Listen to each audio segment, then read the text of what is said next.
Hello, everyone. Welcome to Wellness Wednesday, February 10th, 2021. As you may notice, I have a little bit of a different backdrop today. This is the first Wellness Wednesday of us in our brand new home. We didn't buy, we're still renting, but it's a brand new space, and I can just tell you, environment is everything. So let's get into Wellness Wednesday for this week. I actually had another topic that I was going to share with you guys today, and you will be able to see in a little PS in the caption about something exciting is coming next week. So please make sure you tune in for next week, and especially Wellness Wednesday next Wednesday. I have something really, really exciting coming to you guys, probably next week, early next week. So the theme was going to be the kind of second installment around hormone health. But I'm going to leave that for next week. One, because this topic that came up today or this week that's been coming up it's been really relevant for people, and I love to speak to relevant topics. So I want to talk to this because so many people around me this has been coming up for. So we've put more hormone stuff on the back burner for next week around hormones and home and low tox life. You're going to love it. And share with you my top 3 products I can't live without, that my hormones love and the environment loves. And I've got something really exciting coming for you guys next week. I can't give away too much because it's still in the process. It's still being it's brewing. Okay, so let's get into Wellness Wednesday for this week. Relationships. Okay, so how many of you are in a relationship with another human being of some form? Like all of us, right? We're all human beings. We're all in relationships of some flavor, color, whether that's significant, children, friendships, mother, daughter, like whatever these friendships are. We all are in relationships, I should say. And this is why I feel that it's really, really important for us to talk to this topic today. Just checking in on Facebook, because the reality is that, and we spoke about this in our coaching mastermind yesterday. I love that group. We all come together and we talk about things that are happening in our coaching practices. And yesterday we spoke about how relationships are our biggest lessons. Ain't that the absolute truth? And you may, if you follow my work, you may have heard me say or even write, nothing has meaning except the meaning we give it. Now, this cannot be more true in our relationships. So what if we thought it to be true? What if we presupposed that relationships were there to teach us? Instead of going, we're being punished, we're being hurt, why me? What if we said they're there to teach us? They're there to call us into our greatness. They're there to challenge us to step up, to better ourselves, to rise above, to get the lessons. This is a big thing, often we replay the cycles. So what if we made the challenges in our relationships mean one of or any of the above? How different would our response to our relationships be? How more in harmony would our relationships be? It'd be so different. Now, I want to also talk about, nothing has meaning except the meaning I give it. I'm going to go into that in a second. But what I also want to cover often is about our flexibility. So the person with the most flexibility in their thinking and their behavior has the greatest influence over any situation. Let me repeat that, really important. So this is what I want to really talk on about relationships. The person with the most flexibility in their thinking and their behavior has the greatest control and influence over a situation.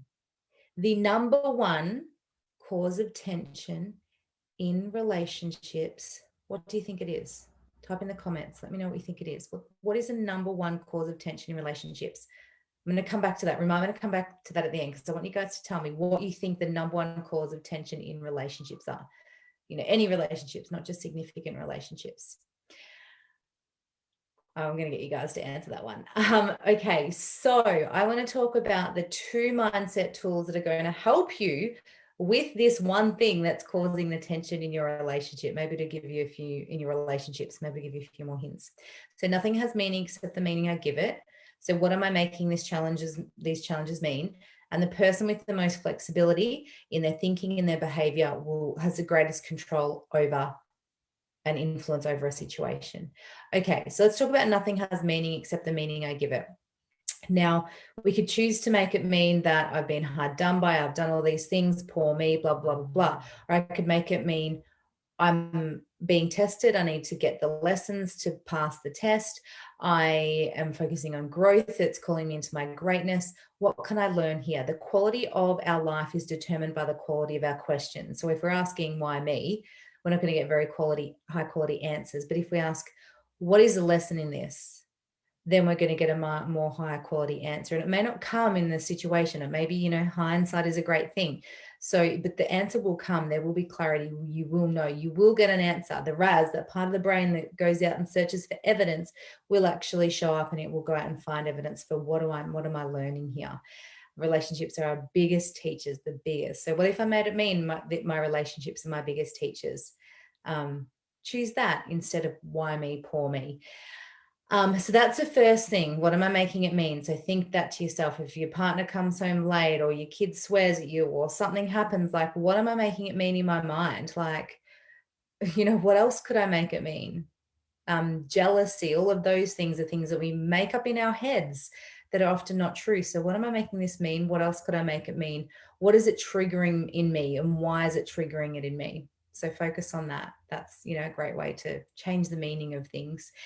And this one, the person with the most flexibility in their thinking and their behavior will have the greatest control and influence over a situation. Now, this doesn't mean that you're going to win. It's not about winning in relationships. It's not about 50-50 or winning or any tit for tat, nothing like that. It's about how flexible can I be in my behavior and in my thinking. I want to give you an example. You might have heard me tell this story back last year. Kodak, right? One of the leaders in photography. Now, I think they ended up going bust in about 2012. Why? Inflexible thinking and behavior. So one of their board of directors, or one of their developers, whoever, came up with the idea of a digital camera. And he took it to the meeting, and they were not flexible in their thinking, and they turned it down and said, that it didn't match up to their values and where they were going as a business.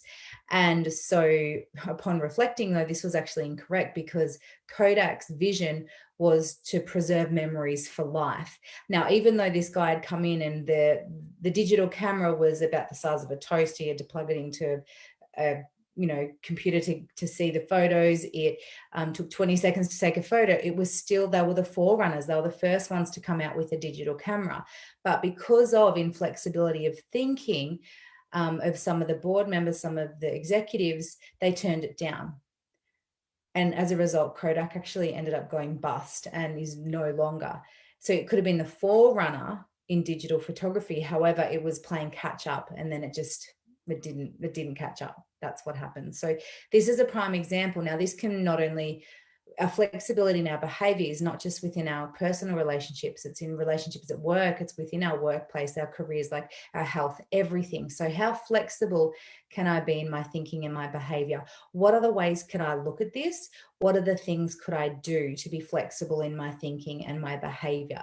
So how powerful is that? Hey, so imagine if when your partner gets home, the kids get home, you meet up with a friend, you see a relative that maybe you don't get along with as well. Like, imagine how different life would be if you were flexible in your behavior. Instead of coming up with, butting heads, you were to say, okay, that's their stuff. That's what they're going through. That's okay. I honor that. They're doing the very best with what they have right now in that situation. And I choose to do X, Y, and Z. How different would that relationship be? I choose to send them love and compassion. I choose to love them from afar. I choose to change the topic. Like, how different would our relationships be? It's going to take practice. So get in there and give it a go. Okay, let me just check our comments, see if we've got any guesses just yet. We don't. Well, I don't think so. Sometimes my comments don't come up on Facebook. Okay, so the number one cause, drum, I feel like I need to do a drum roll. The number one cause of tension in relationships is inflexibility in thinking or behavior. Would you rather be right, or would you rather be happy? So often we want to be right. What about if we just wanted to be happy? We choose to be happy. We choose to be flexible in our thinking and behavior. Now, this is not like cowering down or giving in or anything like that. It's creating harmony in your relationships. And obviously there's boundaries around violence, abuse, all of that kind of stuff. I'm not condoning that or telling you to be flexible with that. No, there are times where you need to set very solid boundaries. However, at times with everyday relationships, we need to be flexible in our behavior and our thinking. So the number one tension in relationships is that we're inflexible. We're butting heads and we're using language like should. I should do this, or he should do that, or they should do that, or why aren't they doing this? Like it's should. So we need to change our inflexible language from the shoulds to the and the needs to I could, I would, I choose to, I will, I can. I choose to see this situation differently. I will see this situation differently. I choose to greet my partner with a big hug and kiss, even if they've been grumpy at me because they've had a bad day at work. See how different energy it is. It's the language of flexibility versus that inflexible language of should, need to. So number one cause of tension, inflexibility in our thinking or our behavior. And the two mindset tools that we can do to work on this are nothing has meaning except the meaning I give it. So what am I making a certain situation mean? And the most person with the flexible behavior always controls and influences a situation, not the outcome and not the winning, but the situation, making it more positive. So guys, I trust that has been helpful for our Wellness Wednesday for Feb 10th. Have a beautiful day. Please stay tuned on socials over the coming week to see what is coming. I'm so excited to share this with you. It's going to help you so much. Have a beautiful night and I'll speak to you all soon. Lots of love and hugs. Mwah.